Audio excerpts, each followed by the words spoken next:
Welcome to the Worthy House, where we offer reality-focused writings on a variety of topics, often on history, politics, and, in general, on human flourishing in a post-liberal future. I am Charles, the maximum leader of the Worthy House, and today we are reviewing Right-Wing Critics of American Conservatism by George Hawley. This is an excellent book, doubly excellent in that the writer, George Hawley, has written a book both even-handed and superbly accurate in detail about a difficult and controversial topic. I am personally deeply familiar with nearly all the facts covered in this book, and Hawley has not fallen into any significant error. Moreover, his analysis is generally excellent, so as a package, this book is a valuable contribution to understanding what I call the Great Fragmentation, the splintering and reforming of what was until recently the relatively monolithic instantiation of mainstream American conservatism. Finally, this book implicitly poses a fascinating question. Should the right adopt a new principle, in imitation of the left, that there are no enemies on the right? Hawley's project is threefold. One part is to parse and narrate different groupings, historical and otherwise, that are not within the conservative mainstream. The second is to discuss, if it is applicable, how and why they were removed from the conservative mainstream. And the third is to offer thoughts about the future of conservative electoral politics. The author, a professor at the University of Kansas, appears to have positioned himself as an expert on the numerous movements that constitute conservatism. Right-Wing Critics was published in 2016, but written in 2015, so Donald Trump does not appear at all, and the so-called alt-right was not yet perceived as a grouping. This may seem like a lack, but it is not. Alt-right was popularized in 2016, as all admit, as a propaganda term of infinitely flexible meaning, magicked up to aid Hillary Clinton. Since then, though, it has evolved to roughly accurately characterize the modern incarnations of some of the right-wing critics Hawley profiles in this book. So really, Hawley prefigures today in this book. In fact, since 2016, a short time, but life comes at you fast, Hawley has published a book I have not read, Making Sense of the Alt-Right, presumably bringing some of the open topics in this book forward in time and updating his analysis. Hawley begins with definitions, something critical in a book of this nature. He assumes minimal knowledge on the reader's part, a smart move, since most readers of this book are going to be liberal. He also sketches a long-term history of American conservatism, pointing out that European-type conservatism has always been very different, and that a country born largely of the Enlightenment was bound to have a different path in political philosophy. Outlining his own thoughts, he notes Thomas Sowell's crucial distinction between progressives, Hawley's chosen general term for the left because of the ambiguity in liberals, and conservatives as having either an unconstrained or a constrained vision of man and the world, and he discusses other attempts to distinguish the two.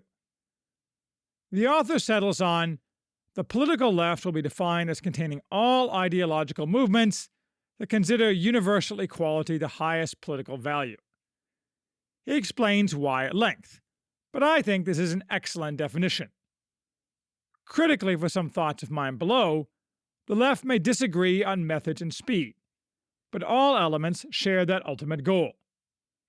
Conservatives in this taxonomy are those who, while not necessarily rejecting equality as a social goal, do not rank it at the top of the hierarchy of values. The right, therefore, fights the left in all cases where the push for equality threatens some other value held in higher esteem. Again, this definition works well. It may not be perfect, and it calls some people conservative who would reject the label themselves, but for the book's purposes, it is well done. Next, Hawley turns to the general structure of modern American conservatism. Prior to the 1950s, there's a heterogeneous grouping of men lacking political power, the old right. By this term, Hawley does not mean the people the left prefers to talk about from this period, like Charles Coughlin, because he believes they do not appear to have much influence on the later conservative movement, although a better reason would be that Coughlin was a strong supporter of Franklin Roosevelt and a socialist, hardly someone opposed to universal equality, at least in the economic sphere, and his anti-Semitism is more a characteristic of the modern left than right. Instead, Hawley means men like Albert J. Nock and Ralph Adams Cram. He also notes Jose Ortega y Gasset's influence.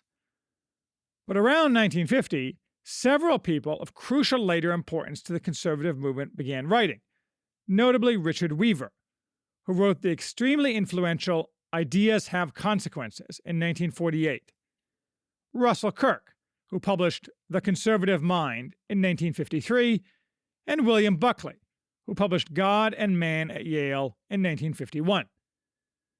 These men began the modern movement, whereas the old right had little lasting impact. Hawley incisively parses their and others' basic ideas, then moves on to sketching neoconservatives and their history, touching on Irving Kristol, Alan Bloom, and Leo Strauss. Then he discusses political impact, beginning with Barry Goldwater and continuing through the 2014 midterm elections, concluding, at present, the neoconservatives remain a dominant power within the Republican Party and the broader conservative movement. As I say, life comes at you fast. Here and throughout the book, I find it a little difficult to summarize what Hawley says. Not because his writing is bad, but because I already know everything he says, and more, so it is hard for me to tell what might interest a non-expert. This is because for 35 years, since my early teens, I've been intimately involved in the conservative movement, both on an intellectual level and in my earlier years as an activist. I've read most of the books Hawley mentions. Well, not the Turner Diaries. I was a passing acquaintance of Russell Kirk as a very young man, and met many of the figures in this book. I was also a national board member and state director of Young Americans for Freedom. I started and ran what, at that time, in the late 1980s, was one of the largest chapters of that organization in the country. So in pulling out instances to summarize Hawley's thought, it's a bit hard for me to pick what to relate to those who don't know anything about the topic. I can also say that though Hawley entirely omits quite a few individuals in his discussion, as he freely admits, I think the choices he made of whom to cover are precisely right, and a longer book would not have been a better book. Anyway, next Hawley turns to Defining Conservative Boundaries, where he introduces the most important theme of his book, the purging by conservatives of unacceptable beliefs within the movement. This, of course, distinguishes the right from the modern left, whose bedrock principle, which I discuss below, has always been no enemies to the left. Purges have characterized most ideological movements, most famously in the original terror of the French Revolution, but the modern left has, for somewhat opaque reasons, avoided such self-immolation. Hawley notes that fusionism, the association of otherwise disparate beliefs, but only within certain limits, characterized the right's gradual modern rise to political power. Oddly, it is spelled fusionism throughout the book. I don't know what's up with that. He expertly talks about Robert Welch and the John Birch Society, Ayn Rand and objectivism, arguable racists like Mel Bradford, certain racists like David Duke, and outriders like Sam Francis, who appears a lot in this book, and Joseph Sobran.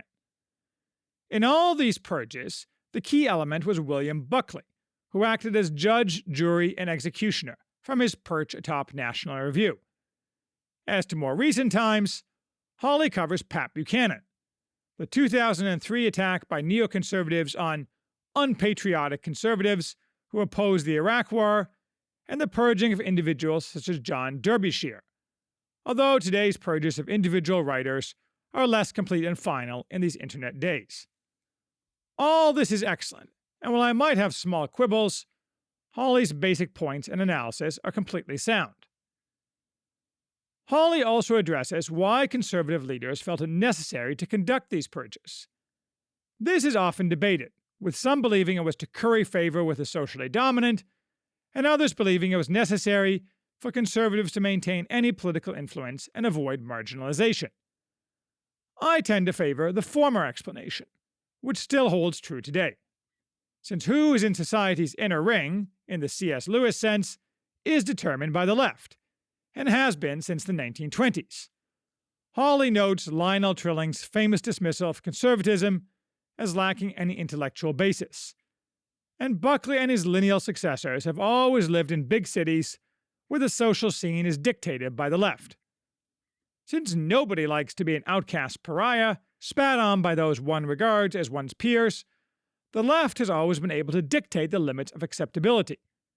The basic principle being the right can have enough power to be a lightweight opposition, but not enough that it might actually threaten any left interest or prevent any fresh left demand.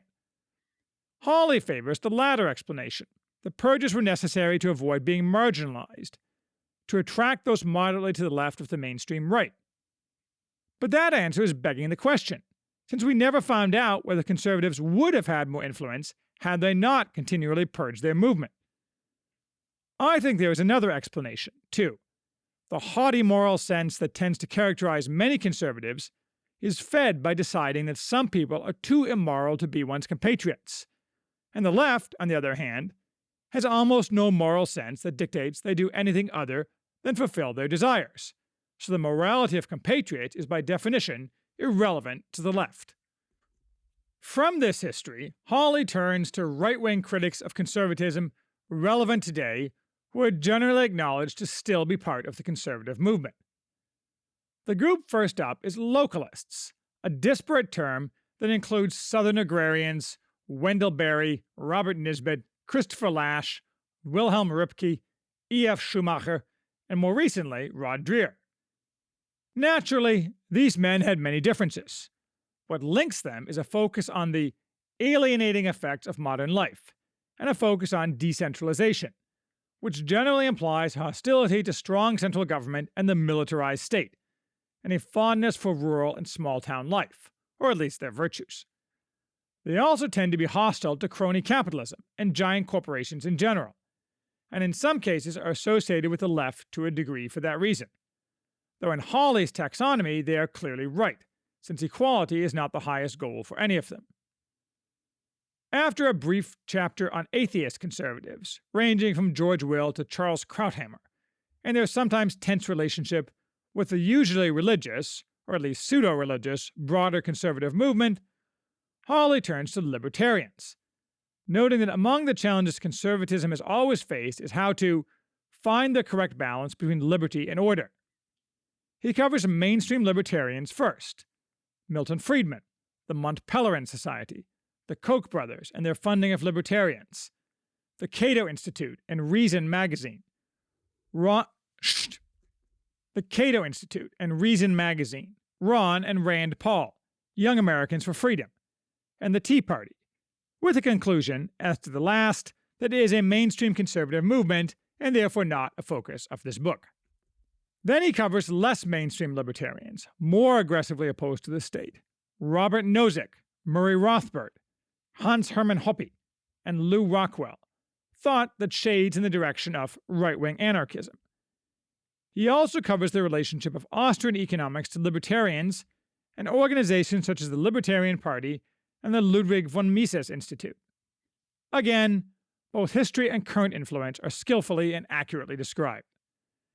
Next up are paleoconservatives, including Pat Buchanan, Thomas Fleming, and Chronicles magazine, Sam Francis, Joseph Sobran, and Paul Gottfried. Hawley's take is that paleoconservatives have certain radical beliefs, including a tendency to reject modern society root and branch, and thus it is necessary to take a revolutionary stance that attacks the entire governing regime. This also allowed paleoconservatives to undertake an ultimately failed alliance with radical libertarians, and is why Russell Kirk does not count as a paleoconservative, because of his emphasis on slow, organic change. From here, Hawley goes farther afield. He covers the European New Right, which he acknowledges has had little influence in America, given few points of historical commonality and tendency to be anti-Christian and overtly anti-American. European rightists reject many of the premises of American conservatives, including including most or all of Enlightenment thought. But I think Hawley is correct that in the Great Fragmentation, some of this thought is likely to have increasing influence in America, and it already does in movements like the so-called Dark Enlightenment, though at the end of his book, Hawley rejects the Dark Enlightenment as having no apparent importance or influence, a conclusion with which I agree. Here Hawley covers Carl Schmitt, Oswald Spengler, Ernst Jünger, and Arthur Müller-Vandenbroek. He also covers those even farther from the American mainstream, including René Guénon, Julius Evola, of whom Steve Bannon was accused of being an admirer, Alain de Benoist, Guillaume Fay, creator of archaeofuturism, and Alexander Dugin, who some say is Vladimir Putin's evil genius. While they seem edgy or bizarre, and I doubt if I agree with much they have to say, these various writers actually sound fairly interesting in Hawley's telling. Unlike the Americans, I have not read any of these men, except Junger's Storm of Steel about World War I, but maybe I should change that. Finally, going even farther afield, Hawley covers white nationalism, today's boogeyman of the left, concluding that, unlike the other movements he covers, it is very difficult to determine who the leaders are, or even if the movement really has any substantial amount of followers or influence. Hawley also daringly and correctly notes that white supremacy, in the form of eugenics, was earlier in the 20th century an ideal of the left, though he is wrong that the contemporary left rejects all eugenic and white supremacist thought. He apparently missed Ruth Bader Ginsburg's admission a few years ago that Roe v. Wade should be celebrated because it allowed more babies to be killed from populations that we don't want to have too many of. White supremacy may be a nothing movement, or it may be a strong movement. It looks the same on the internet, after all. My bet is that there are a lot of overt racists out there, but most of them are high on meth most of the time, so they are not likely to come out to play competently in the political arena. In March of this year, what I am told is one of the most important white nationalist groups, the Traditionalist Workers' Party, imploded when one of the two founders attacked the other because the attacker was sleeping with the attacked man's wife. The wife attacked her husband, too, in front of their small children, where the cuckold was the other man's stepfather, in the trailer park where they all lived. I rest my case. Hawley's conclusion is that there is a crisis of conservatism. It is God's truth that the previous generation's conservatism may appear increasingly anachronistic and out of touch in the years ahead. But, most likely, that does not imply the death of conservatism, but its rebirth in a new, relevant form. We have certainly seen a boiling up of change in that direction since this book was written. Thus, the triumphalist approach that Hawley notes characterized the left in 2014 has already been shown to be misplaced. Mostly this belief in inevitable left victory revolves around supposed demographic challenges, where it is said that the group's growing and relative population in America tend to vote progressive.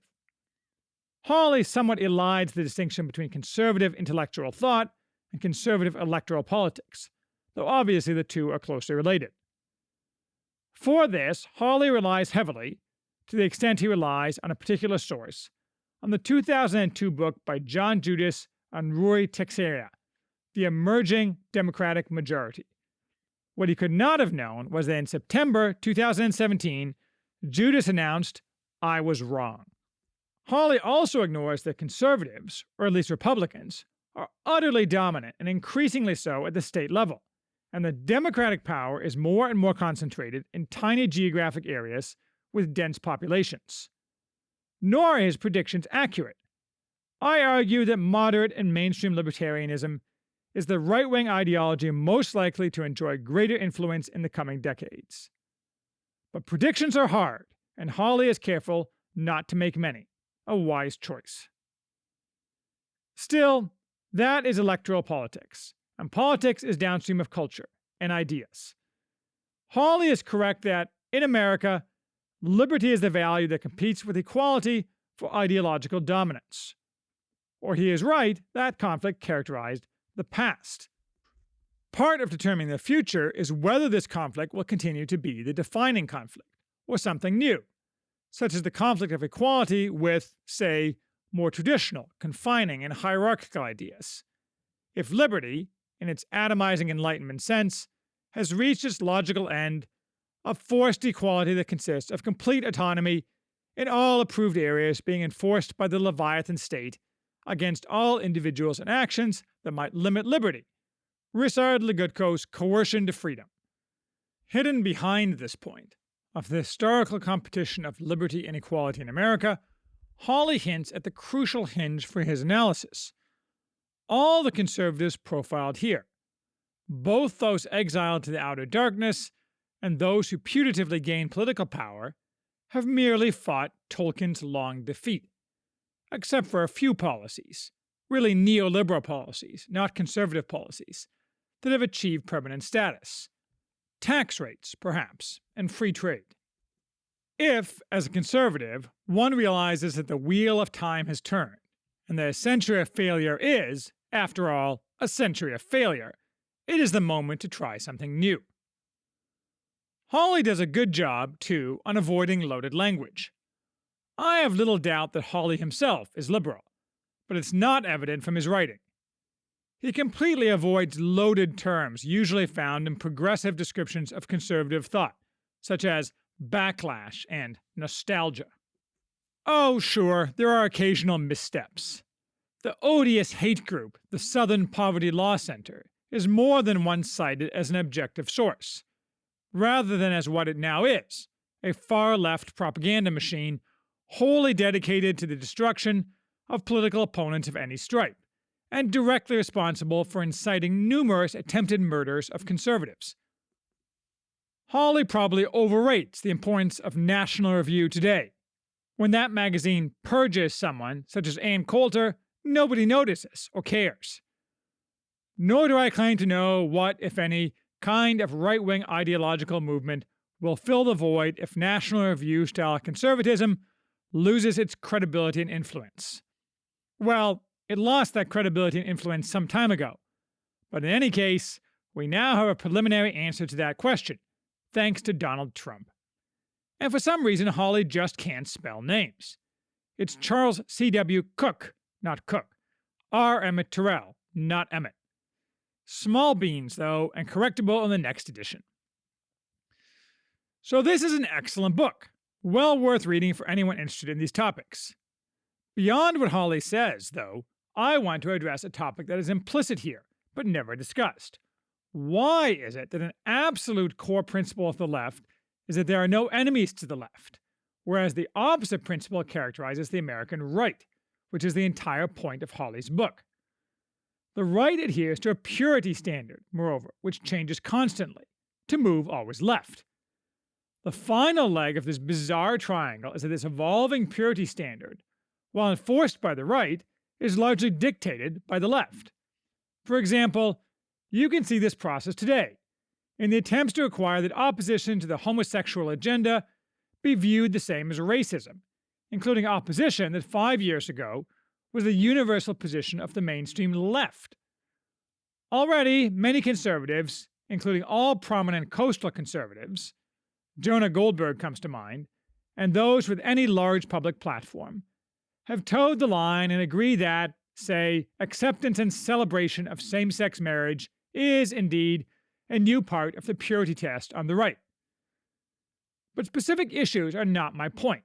My question is whether the right should abandon this rule and adopt a big tent approach of no enemies to the right.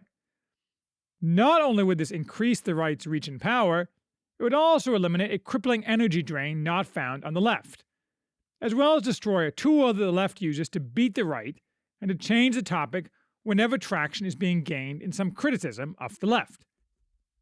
There is some precedent for the right taking this position. When Ronald Reagan was endorsed by the John Birch Society in the race for governor of California, he merely said that he welcomed support from anyone, but that their endorsement was simply proof that he had persuaded them to accept my philosophy, not my accepting theirs. Reagan was probably unique in his ability to flip his opponents with jujitsu moves, however, and the John Birch Society was mostly regarded as weird, not evil. I am not wondering about whether the right should work with, say, conspiracy monger Alex Jones, but rather with far less palatable ideologies on the right, and there is no historical example of that happening, at least on a scale broader than local. On the surface, the answer is obviously yes. Why should the left get the advantages of never having to exclude any group from its power coalition? True, part of this is that the news-setting media is uniformly left, so no focus is permitted on the presence of the odious elements of the left coalition, making it easier for the left to ignore the matter. But it is much more than that. This principle has characterized, and been of key importance to, the left for more than a century, long before the media was captured by the left. So, the obvious facile answer is that what is sauce for the goose is sauce for the gander, and the right should welcome cooperation not only with, for example, anarchist libertarians, but even with racists and other types traditionally rigidly excluded. That is, they should, logically it would seem, cooperate in achieving electoral and other power goals, where those goals align, simply ignoring ideological differences with those that are irrelevant to the goals at hand. My first cut response is that this possible change ignores a key difference between the left and right, one Hawley identifies when he is defining terms, that the left has a unifying goal lacking on the right. If the litmus test on the left is exaltation of equality, and that goal itself is not regarded as dubious, it makes it more possible to ignore pernicious ideological elements, where the ideologues themselves share the same basic goal. The right does not share the same basic goals. What, for example, do Rand Paul and the American Nazi Party, if there is still such a thing, have in common? Therefore, detestable beliefs interfere with cooperation more easily on the right. But my first cut response is not robust, for it too easily excuses the left and glosses over the reality that Rand Paul and the ANP do, actually, have a lot of goals in common. As to the left, it is happy and eager to cooperate with a rogues gallery of racists, killers, and fools, and commonality of goals should not be used to conceal that basic fact. And it's not only in order to gain power while holding their nose. The left never holds its nose when consorting with evil people, foreign or domestic. They eagerly socialize with them and travel together in the same national and global circles.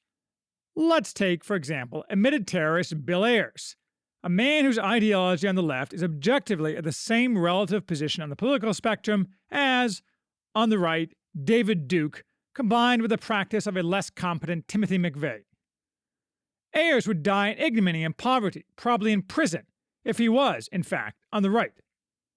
Instead, for decades he has been a fixture in the most rarefied social circles, a tenured professor at a top university, and the toast of the global left, and in addition was a close friend, advisor, and confidant of the man who was president of the United States for 8 years. He's also married to that vile woman, Bernadine Dorn, whose career exemplifies a similar arc, including abetting terrorism, and who thereafter worked for the ultra-prestigious white shoe law firm Sidley in Austin for 5 years, even though she had not passed the bar and had graduated law school 17 years prior, and then was hired as a law professor by one of the top schools in the country.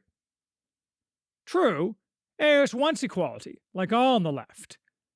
If you are in bed with killers who claim to exalt equality, their claim may be wholly accurate.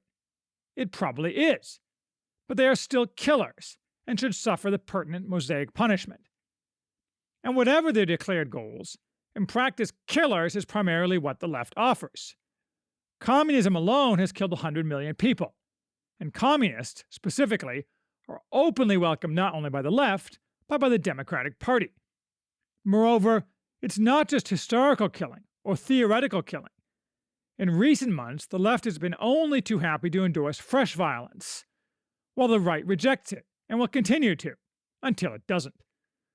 Nor are plenty of racists and anti-Semites lacking in the Democratic Party. But we are getting off topic. So what would no enemies on the right look like in practice? Let's take the most extreme example.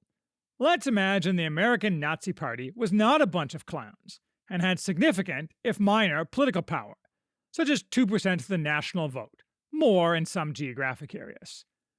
Should the right, defined as conservatives who are not Nazis or fellow travelers, cooperate with the ANP in order to gain power through the democratic process? My, and I imagine your, first reaction is to recoil incredulously. How could such a thing be conceived? Nazis are grossly immoral people responsible for the deaths of millions.